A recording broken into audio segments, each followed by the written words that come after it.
আজ হলো ছোট্ট কানহার শুভ জন্মদিন। আজ কানহা জন্মাষ্টমী। আমার খুব ইচ্ছে ছিল এই বছর থেকে জন্মাষ্টমী করব।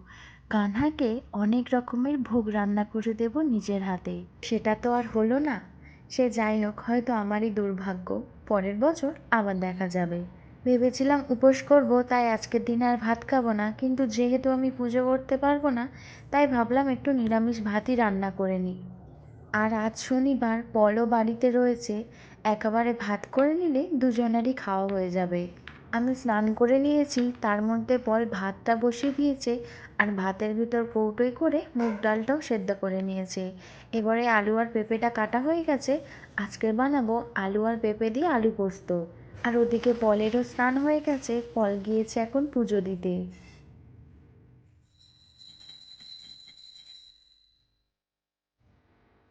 আজকের একটু মনটা খারাপ, কারণ আমার খুব ইচ্ছে ছিল পুজোটা করার, কিন্তু যেহেতু করতে পারলাম না, তাই মনটা ভীষণ খারাপই। কিন্তু কিছু তো করার নেই না। কড়াইতে তেল দিয়ে আলু আর পেঁপেটা ভালো করে ভেজে নিচ্ছি। এরপর একটা কাঁচা লঙ্কা, একটু লবণ আর সামান্য পরিমাণে হলুদ দিয়ে আর একটু ভালো করে মিক্সড করে নিয়েছি।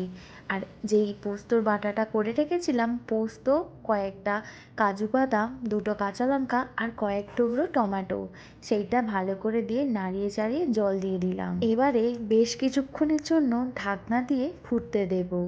পেঁপে আলু পোস্তটা এদিকে হচ্ছে আর পল আর একদিকে পাঁপড়টাও ভেজে নিচ্ছে। আমি ভাবছিলাম, তারপর আমি খুব একটা ভালো পারলাম না দেখে ওকে ডাকলাম। পাঁপড় ভাজা হয়ে গেছে, এবার আমি একদিকে ওই মুগ ডালটা বসিয়ে দেবো। মুগ ডালের জন্য ফোড়নে দিলাম গোটা জিরে, একটা কাঁচা লঙ্কা আর কয়েক টুকরো টমেটো। এরপর মুগ ডালটা দিয়ে ভালো করে নেড়ে চেড়ে লবণ, হলুদ আর লঙ্কার গুঁড়ো দিয়ে আরেকটু ভালো করে মিক্স করে দিয়ে দিলাম পরিমাণ মতো জল। একদিকে প্রায় হয়ে এসেছে পেঁপে আলু পোস্তটা, আর একদিকে ডালটাকেও আমি ঢাকনা দিয়ে বেশ কিছুক্ষণ ফুটতে দিলাম। এই তো আমার পেঁপে আলু পোস্তটাও রেডি হয়ে গেছে। এবার একটা বাটিতে সেটা তুলে নেব। নামানোর আগে পেঁপে আলু পোস্ততে একটু ঘিও দিয়েছি। ঘিটা দেওয়ার জন্য টেস্টটা আরও দ্বিগুণ বেড়ে যায়।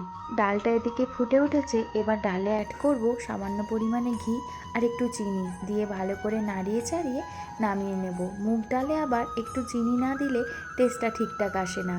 তো একটা পাত্রেতে আমি ডালটাও ঢেলে নিলাম। আর জন্মাষ্টমীর দুপুরে আমাদের নিরামিষ রান্না হয়েছে সাদা ভাত, মুগের ডাল, পেঁপে আলু পোস্ত আর পাঁপড় ভাজা। কানহা নিজেও ভালো থাকুক আর সবাইকে ভালো রাখুক। জয় গোপাল।